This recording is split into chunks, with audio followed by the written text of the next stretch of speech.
in, say, the energy sustainability sector, which is what you wanted to get into, which is what you first joined after your master's.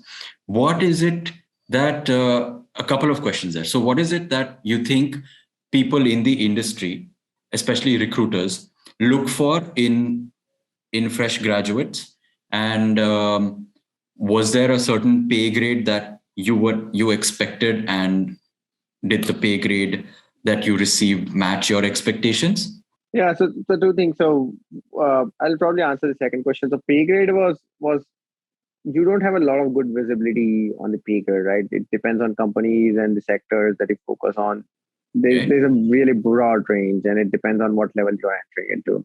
Um, so I had kind of a benchmark that I mentioned, like yeah, I created my own scenario A, B, C. So kind of had a Okay. benchmark, like scenario B mid level benchmark that I wanted.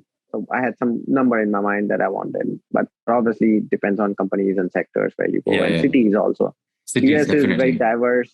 States had different tax rates, so it's a very generic aspect that I don't think a lot of people should focus on. It should be an important parameter, but not the primary factor Not that the they should focus on. primary. Got it. Um, so going back to your first question, where is so the good fortune is like I have been on the recruiting side, the other side of the table for like last 2 3 years, where we are trying to recruit people in our team. So Okay. definitely can speak to a little bit more generously on that side than just being as a student. Right. Um, so there are two things that I'll parse it out into. One is folks who are experienced, like me, when I was like almost 3.5 years, more than 3 years of experience before getting into masters. So recruiter have different kind of expectations when you look at those kind of students. Okay. Uh, they look for, so when you have experience before, so they kind of expect two or three things by default, or at least have Right. kind of pre mindset that okay, this person has worked, so they know how corporations or how commercial sector work. So have some Right. sort of understanding of professional setting, not fresh out of college people. Second is they expect them to have some sort of group working or teamwork experience, or have some stories around it. Maybe what is your best skill set from teamwork or failure, or some challenges that you face. So those kind of things at generic interview questions, they usually challenge them and kind of gauge into them. And the third thing is they have depending on what kind of work. I can speak to my line of work.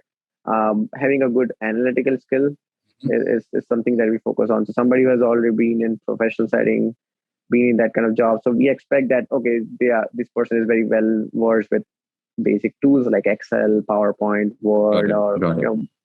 they have good with numbers and things like that. So those are two or three points that I think, and good with communication. Obviously, that's Yes. the Yes. most important in all aspects. So Okay. um, all this thing definitely matters for recruiter. It might be different for somebody who is absolutely fresh, like who did master right after undergrad. In my personal opinion, and this like absolutely personal opinion, like if you want to be in a commercial or professional setting, if you do not want to go in academic, I would highly recommend like get 1 or 2 years of experience before you go masters. Mhm.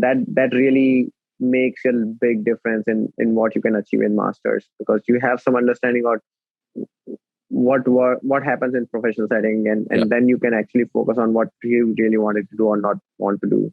So I think that definitely worked well when I went for internship interviews or job interviews. So my past experience definitely gave me a edge over everybody else who do not have experience like that.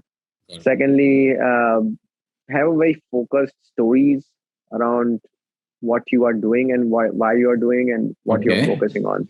So when I was doing for interviewing for internship, I think I started and banking a little bit more, maybe 70% on my past experience and 30% Okay. on the work that I was doing at that time. Okay. So I started research on batteries, which was in 2015, 16 was a really hot topic. So that Industry is was going in that direction.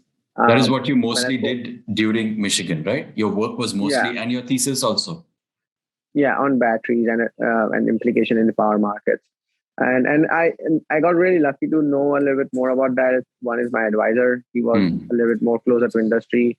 Second, spoke to a ton of alumni, and one question I always ask alumni is, what is something that they see in their industry is going to be a big thing for next 4 or 5 years. Oh, Because in 2 years, when you graduate, the industry is going in that direction. That thing becomes something which something industry changes. want more skill set from, something new in the industry, and folks will look for that skill set. So Yeah, battery was like that in 2015, 16, where US was deploying one of their first big batteries on the grid scale, and everybody in the industry was like being very cautious at that time, but everybody was saying that this is going to be a big thing, and that's what it turned out to be. So getting that, talking to alumni, getting that kind of feedback, and tailoring your research work, even if not research work, certain projects that you do in coursework, just try to pick like coursework project, even though they are hard one, but stick around that so that you have some sort of topics that you can spend 10 minutes or 20 minutes talking about when you are just talking to recruiters in an interview. And that's what they look for. If somebody can be very passionate about whatever, even if it's a small piece of course project work that they can talk about in detail. um, I think that matters a lot. It shows a lot of your dedication and depth about any particular topic. yeah, yeah, So I think that's what matters for recruiters. um, and I think one last thing that matters for recruiter is a bit, connection to the job they are recruiting for. Eventually, a recruiter have some particular line items that they want to check out on, right? Like check box that they want to fill.